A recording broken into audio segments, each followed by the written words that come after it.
ಮಾಜಿ Bigg Boss ಸ್ಪರ್ಧಿ Divya Suresh hit and run ಪ್ರಕರಣ.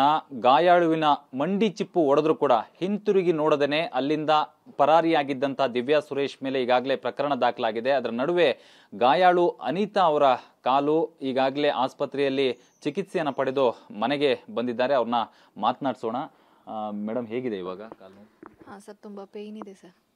ಇನ್ನು ಅವರು ಕಾಲು ಕೆಳಗಡೆ ಬೀಳೋಂಗೆ ಇಲ್ಲ, ನಾವು ಹೇಳೋವರೆಗೂ ಕಾಲನ್ನ ಕೆಳಗಡೆ ಬಿಡೋಂಗಿಲ್ಲ ಅಂತ ಹೇಳಿದ್ದಾರೆ. ತುಂಬ ನೋವಾಗಿದೆ ಸರ್. ಅದು ಅವರು ಕಾರು ಹೊಡೆದಿದ ತಕ್ಷಣನೇ ಓಪನ್ ಆಗಿಬಿಟ್ಟಿದೆ ಮಂಡಿ ಚಿಪ್ಪು.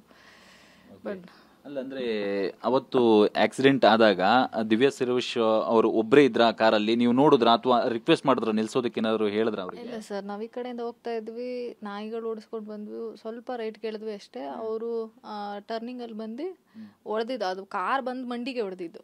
ಹೊಡೆದ್ಮೇಲೆ ಅದು ಲೇಡಿ ಅಂತ ಗೊತ್ತು, ಬ್ಲ್ಯಾಕ್ ಕಾರ್ ಅಂತ ಗೊತ್ತು. ಬಟ್ ಬಿದ್ದ ಮೇಲೆ ಕೂಕೋತಾ ಇದ್ವಿ, ಕಿರ್ಚಾಡ್ತಾ ಇದೀವಿ, ಗಾಯ ಆಗಿತ್ತಲ್ವಾ, ತುಂಬಾ ಕಿರ್ಚಾಡ್ತಾ ಇದೀವಿ. ಅವ್ರು ನಿಲ್ಸಿಲ್ಲ ಸರ್, ನಿಲ್ಸಿಲ್ಲ. ಅವರು ಹೋಗ್ಬಿಟ್ರು ಹಂಗೇನೆ, ನಿಲ್ಸೇ ಇಲ್ಲ ಅವರು. ಅವ್ರು ಯಾರು ಅಂತಾನೂ ನಮಗೆ ಗೊತ್ತಿರಲಿಲ್ಲ. ನಾವು ಕೇಸ್ ಹಾಕಿ ಅದು ಪೊಲೀಸ್ ಅವ್ರಿಗೆ ಹೇಳಿದ್ಮೇಲೆ ಪೊಲೀಸ್ ಅವರೇನೆ ನಮಗೆ ಹೇಳಿದ್ದು, ಇಂಥವ್ರೇನೆ ಗುದ್ಸಿದ್ದು, ಹಿಂಗಾಗಿದ್ದು ಅಂತ ಅವರೇನೆ ನಮಗೆ ಮಾಹಿತಿ ತಿಳಿಸಿದ್ದು. ಅಲ್ಲಿವರೆಗೂ ನಮ್ಗೆ ಇವರು ಅಂತ ನಮಗೆ ಗೊತ್ತಿಲ್ಲ. ಯಾರೇ ಆದ್ರೂ ಮಾನವೀಯತೆ ಬೇಕಲ್ವಾ? ಬಂದು ಅವ್ರಿಗೆ ಗುದ್ಸಿದ್ಮೇಲೆ ಹಿಂಗೆ, ನಾನಲ್ಲದೆ ಬೇರೆ ಯಾರೇ ಇದ್ರು ಅಲ್ಲಿ ಸಾವೇ ಆಗಿದ್ರು ಇವ್ರು ಹಿಂಗೆ ಮಾಡ್ತಿದ್ರ? ಹಿಂಗೆ ಮಾಡಿ ಹೋದ್ರು ಅವರು. ಹೋದ್ಮೇಲೆ ಈಗ ಬಂದು ಏನು ಎತ್ತ ಏನು ಕೇಳಿಲ್ಲ. ಪೊಲೀಸ್ ಅವರೇನೆ ಎಲ್ಲಾನು ಅವರೇ ಹುಡುಕಿ ನಂಬರು, ಮತ್ತು ನಮ್ಗೆ ನಂಬರು ಕೂಡ ಗೊತ್ತಿರಲಿಲ್ಲ. ಬಟ್ ಪೊಲೀಸ್ ಅವರೇನೆ ತಿಳಿಸ್ಕೊಟ್ಟಿದೆ ಎಲ್ಲಾನು.